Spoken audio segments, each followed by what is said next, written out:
Pulsar 125 हर घर की पसंद। आज से 5 साल पहले की बात की जाए तो पल्सर 125 को कोई जानता भी नहीं था।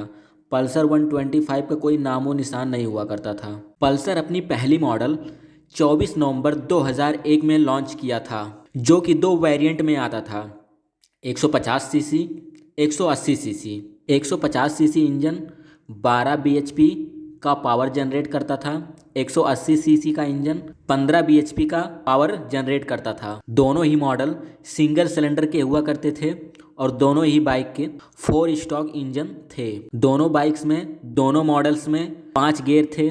दोनों ही मॉडल एयर कूल्ड इंजन थे और माइलेज की बात की जाए तो लगभग 45 तक का माइलेज ये दे देता था। धीरे धीरे समय बीतता गया, फिर बजाज के इंजीनियर्स ने पल्सर बाइक में कुछ नए फीचर्स को ऐड किया। 2003 में इन्होंने पल्सर के मॉडल में कुछ नए फीचर्स को ऐड कर दिया। फिर 2003 में एक नई मॉडल और एक नई लुक की बाइक बनके तैयार हो गई, जो कि 2001 मॉडल से 2003 मॉडल काफ़ी खूबसूरत लगने लगा। मॉडल में कुछ ज़्यादा चेंजिंग नहीं किया गया था, कुछ चीज़ें चेंज हुई थी, जैसे कि 2001 में जो मॉडल था उसका हेडलाइट था वो गोल था, राउंड था। लेकिन वहीं 2003 में जब लॉन्च हुआ तो उसके हेडलाइट को चेंज कर दिया गया, जो कि इस तरह से दिखता है।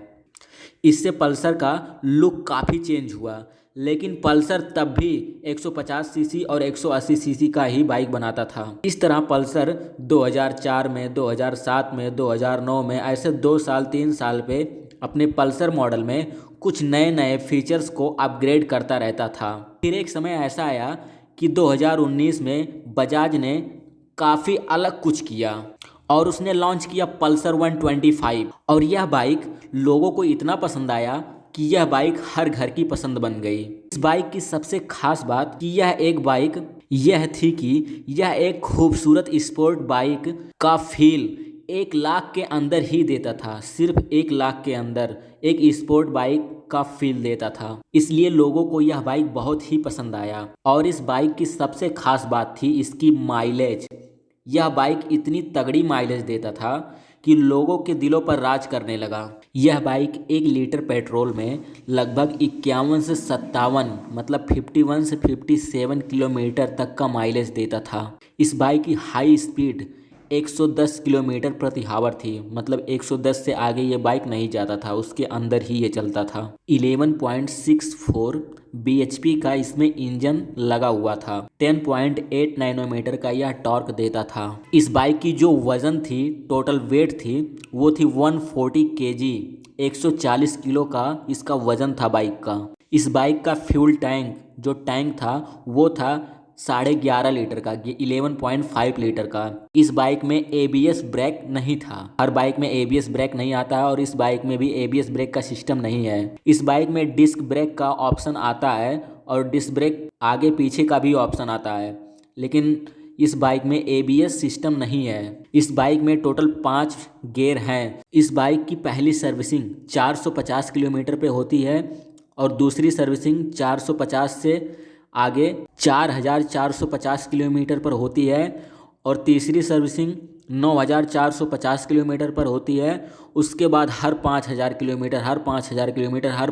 किलोमीटर पर इस बाइक को सर्विसिंग कराते रहिए और ये बाइक हमेशा चमकती रहेगी। और फिर इतनी अच्छी फीचर्स वाला बाइक इतने कम दाम में मार्केट में मिलने लगा तो मार्केट में 125 पल्सर 125 का सेल बहुत ही तगड़ा हो गया और पल्सर 150, 180, 220, 200 ये जितनी भी सीसी की बाइक थी इनका सेल डाउन हो गया, क्योंकि जब से मार्केट में पल्सर 125 आया तब से इसकी सेलिंग बहुत ही तगड़ी हो गई और बहुत तेज़ हो गई। चेंजिंग ये हुआ कि जितना 125 का सेल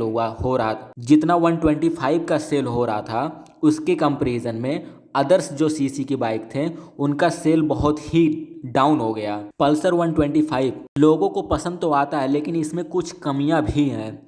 ये एक ऐसा बाइक है जिसे आप हर जगह नहीं चला सकते। आपको अगर खेत में जाना हो, गांव के लिए आप बाइक खरीदो, गांव में किसी अंदर गलत रास्ते पर, टूटे फूटे रास्तों पर अगर चलना हो, जैसे आप मार्केट में देखोगे एक बाइक मिलता है एक ऐसी बाइक है कि कहीं पर भी लेकर चले जाओ, लोग उसे खेतों में ले जाकर चलाते हैं। लेकिन अगर आप यहीं पल्सर 125 को अगर खेतों में लेकर जाओगे तो उसके नीचे का जो इंजन होता है वो कहीं कहीं टच हो जाता है और हर जगह इसको आप नहीं लेकर जा सकते हैं। काफ़ी प्रॉब्लम्स क्रिएट करने लगता है ये बाइक। इस बाइक की एक खास बात और भी है कि इस बाइक को 3 तरीक़ों से स्टार्ट किया जा सकता है। आज के टाइम में कुछ बाइक्स ऐसे आ रहे हैं जिसमें किक नहीं होता है, लेकिन ये एक ऐसा बाइक है जिसे हम किक से भी स्टार्ट कर सकते हैं, क्योंकि इसमें किक का ऑप्शन भी मिलता है और उसके बाद सेल्फ का ही ऑप्शन है। और तीसरा ऑप्शन जो है, जब दोनों ना काम आए तो बाइक को धक्का देकर फर्स्ट गियर सेकंड गियर लगा करके भी इस बाइक को चालू किया जा सकता है। और सबसे खास बात इस बाइक में कार्बोरेटर का सिस्टम भी है। इस बाइक में रिजर्व का भी सिस्टम है। इस बाइक में बहुत से फीचर्स हैं, क्योंकि आज के जितने बाइक्स आ रहे हैं सब बाइक में कार्बोरेटर को हटा दिया गया है, बाइक को रिजर्व नहीं किया जा सकता है, बाइक को बिना बैटरी के स्टार्ट नहीं किया जा सकता है। बहुत से फंक्शंस बाइक से हटा दिए गए हैं, लेकिन ये एक इकलौता ऐसा बाइक है जिसमें सभी फीचर्स आपको मिल जाएंगे। इस बाइक पर आराम से 2 लोग बैठ सकते हैं। इस बाइक की और भी एक सबसे खास बात है कि इस बाइक पे आपको झटका बिल्कुल भी महसूस नहीं होगा। ये एक ऐसी बाइक है जिसको गड्ढे पर कितना भी कुदाया जाए, लेकिन इस पे इतना कंफर्टेबल महसूस होता है, इतनी अच्छी फीलिंग आती है, ऐसा लगता है कि सामने कोई गड्ढा ही नहीं था या फिर कोई खड्डा ही नहीं था। इस बाइक का सस्पेंसर और शॉकर काफ़ी लाजवाब है।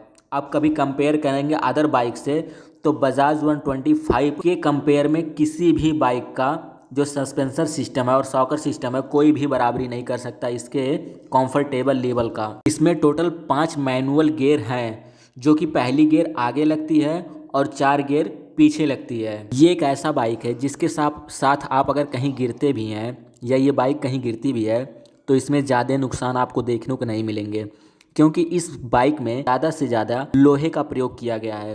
प्लास्टिक्स का ना मात्रा के यूज़ में ही प्रयोग हुआ है इस बाइक में। बजाज 125 के जैसा सेम बाइक 150 भी है, लेकिन वो मार्केट में उतना इसलिए नहीं चल पा रही है क्योंकि उसकी प्राइस इससे काफ़ी ज़्यादा है और उसका माइलेज 125 से काफ़ी कम है।